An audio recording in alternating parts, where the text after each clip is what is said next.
dress. The moment I saw you, I knew exactly.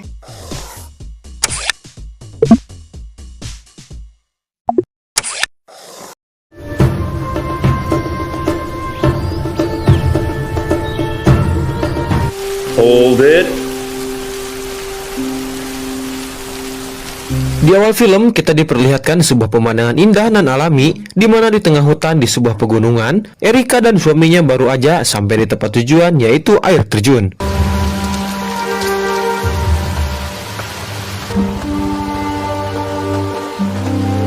Dikarenakan capek ngedaki, mereka pun ingin segera menyebur. Sang suami yang agak penakut turun dari bawah, sementara Erika menantang adrenalinnya dan memanjat ke tebing dan berencana melompat dari ketinggian. Dari atas, Erika sempat ngecengin sang suami yang gak berani ngikutin dia. Si suami hanya tersipu malu sambil senyum tipis-tipis. Lalu kejadian tak terduga terjadi, di mana dari belakang Erika nampak sesosok pria yang gak terlihat bebenguknya tiba-tiba ngeluarin pisau dan seketika menghabisi Erika detik itu juga. Come up here!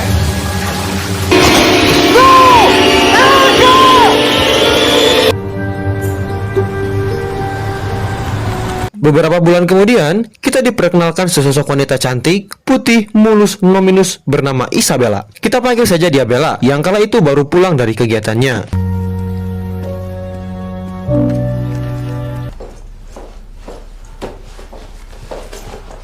Sesampainya di rumah, dengan muka asemnya, dia curhat ke suaminya, yaitu Patrick. Bukan Patrick betang laut ya, perihal kehidupan yang menurutnya makin lama makin membosankan. Terlebih saat dia berhenti mengajar yoga dan memilih untuk meneruskan kuliah hukumnya. I don't even recognize myself when I look in the mirror. Di sini, Patrick emang berkepribadian santuy, mengatakan jika bukankah semua itu pilihan Bella sendiri, dan Patrick juga tak pernah mempermasalahkannya. Bella lantas mengakuinya dan berkata jika dirinya hanya ingin curhat saja dan cuma membutuhkan motivasi dari Patrick. I wasn't asking for a solution, I was just sharing how I feel.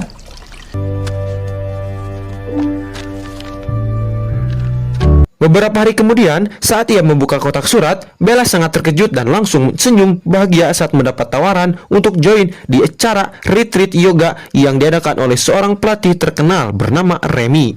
This retreat, people say it's life-changing.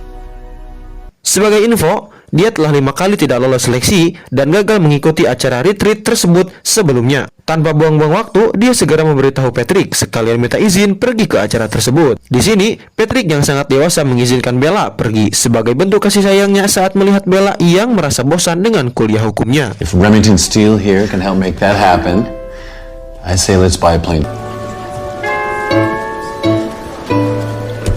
Singkat cerita, Bella pun OTW ke venue retreat yoga yang dilaksanakan di sebuah hotel mewah pinggir pantai. Nyatanya, hotel tersebut berlokasi di daerah terpencil yang cukup terisolasi dari dunia luar. Meski begitu, sesampainya di sana, dia begitu sumringah saat mengetahui teman gibahnya bernama Pam juga lolos dan mengikuti acara tersebut.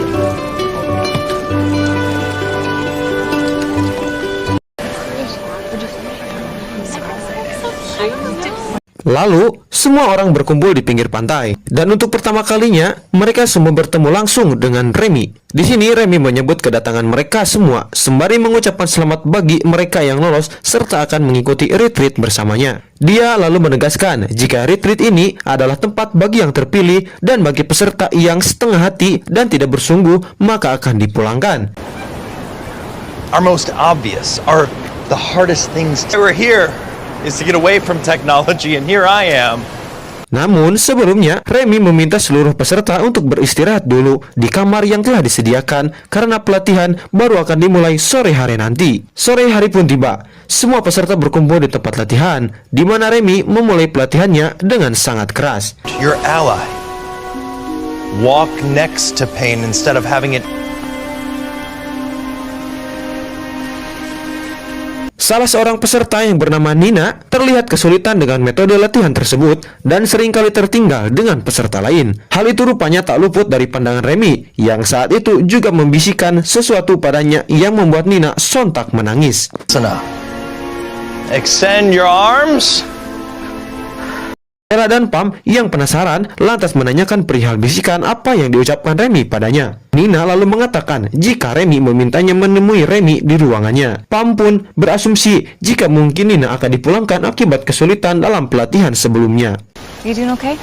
He wants to see me. Ooh, that can't be.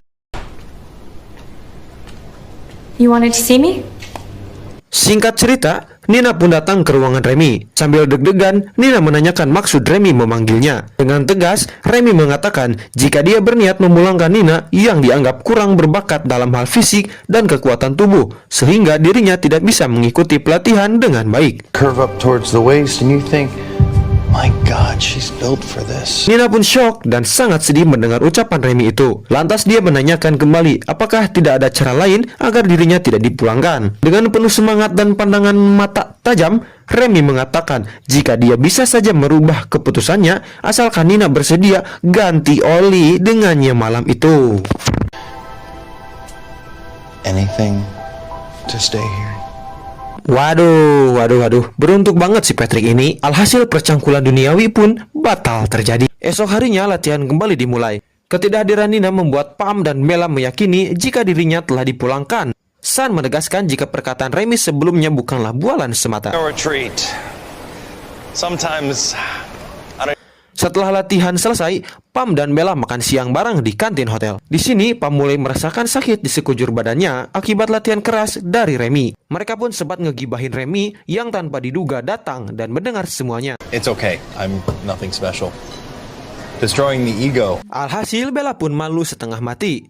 Akan tetapi, Remy tak sakit hati dan malah duduk di sana sambil memotivasi mereka berdua. Remy mengatakan jika dirinya berjanji takkan pernah memulangkan Pam dan Bella karena menurutnya mereka berdua adalah peserta terbaik di retreat kali ini. Oh, I consider myself an impeccable. Dari obrolan itu juga terlihat jelas jika sepertinya Remy menaruh perhatian khusus pada Bella yang langsung disadari oleh Pam. Namun Bella sendiri tak begitu menghiraukannya karena dirinya tak ingin mengkhianati Patrick yang selama ini telah menyayanginya. Earlier today when I saw you, I thought to myself, no. Setelahnya, latihan kembali dimulai. Terlihat para peserta berjuang sekuat tenaga mengikuti arahan Remy hingga salah seorang peserta bernama Gret tumbang dikarenakan dehidrasi. Di sini para peserta pun sempat berdebat mengenai pelatihan keras Remy ini yang membuat mereka kesulitan.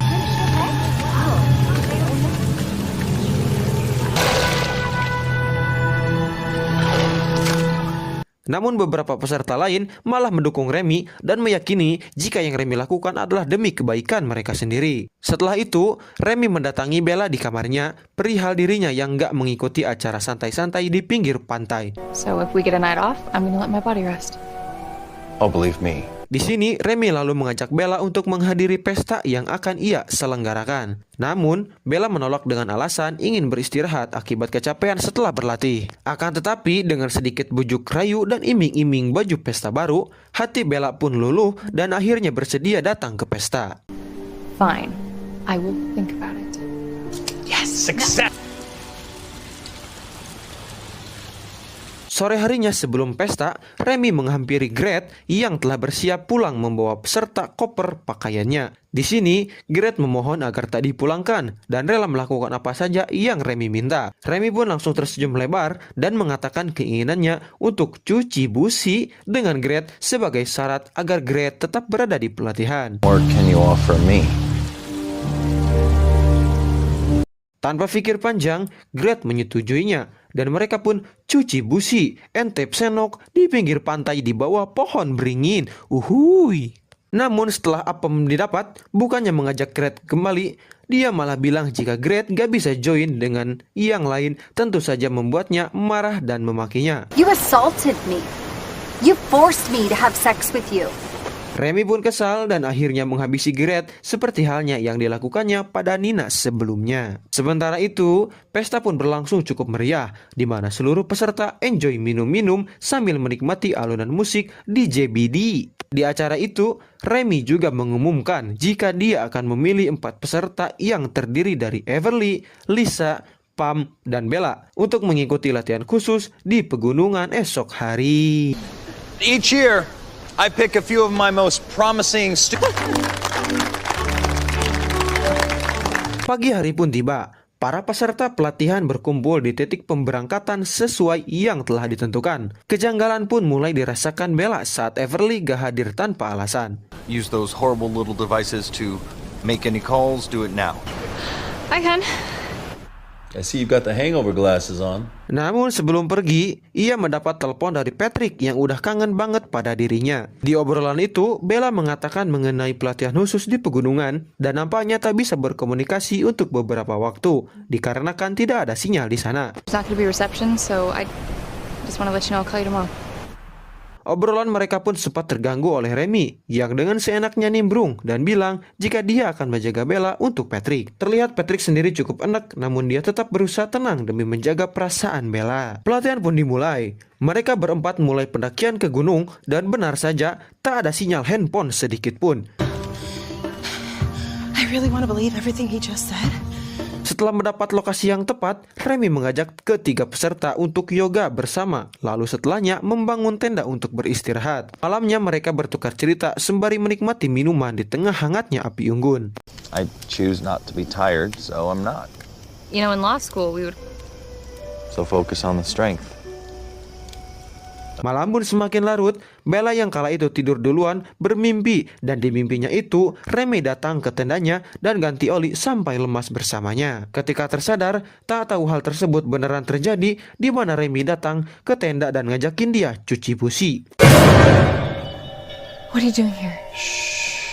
Tapi kali ini dia menolak dikarenakan tak ingin mengkhianati sekaligus menyakiti perasaan Patrick. Esokan harinya mereka melanjutkan perjalanan menuju air terjun yang kita lihat di awal film. Mereka pun berhenti sejenak saat melihat monumen kematian Erika yang berada tepat sebelum air terjun. Remy lalu menjelaskan jika si Erika ini adalah salah seorang pendaki yang meninggal dunia di air terjun tersebut akibat kecelakaan yang padahal sebenarnya Erika mati karena dibunuh oleh dirinya. Hikers die here all the time. Way more than the brochures tell you. Here in the 1800s.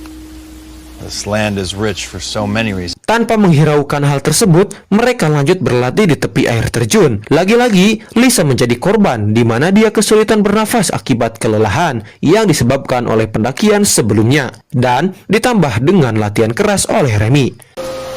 Hey, are you okay?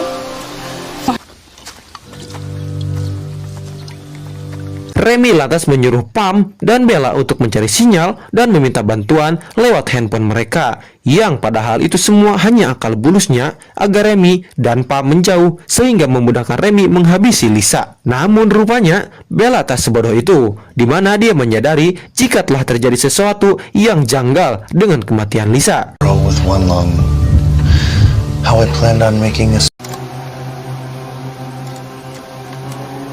Kini setelah semuanya terbongkar, Remy semakin membrutal, di mana saat Pam terus mengoceh, dia dengan teganya menghabakkan pisau ke dada Pam dan Pam pun tewas. Tinggallah Bella yang dengan sekuat tenaga lari tunggang langgang. What? Run from your life! Aksi kejar-kejaran pun tak terelakkan hingga di suatu momen, Bella yang telah menemukan senjata berupa balincong tajam memancing Remy dan keluar dari persembunyiannya. Di sana, Remy terus mengoceh dan saat ia lengah, dengan cepat Bella menghantamnya beberapa kali dan Remy pun tewas mengenaskan. This is really disappointing, Isabella! Clarity. Dengan sisa-sisa tenaga, Bella kembali ke hotel dan betapa terkejutnya dia saat melihat begitu banyak polisi yang berada di sana. Usut punya usut, ternyata pihak kepolisian telah mencium aksi kejahatan Remy dan menyatakan jika si Remy adalah psikopat yang suka memanfaatkan istri orang berkedok retreat yoga. Akhirnya Bella pun bertemu dengan suaminya Patrick dan memeluknya dengan erat setelah melepaskan beban berat yang baru saja dialaminya. Dia pun menyadari jika tempat terbaik, ternyaman, terindah ternyata terletak tak jauh dari dirinya, dan itu adalah Patrick, suaminya tercinta. Dan film pun tamat. Oke cuy, itulah dia alur cerita Deadly Yoga Retreat. Semoga kalian semua terhibur. Sampai ketemu di alur cerita film selanjutnya. Bang Dixon beserta seluruh tim pamit dan adios amigos permios ngalios.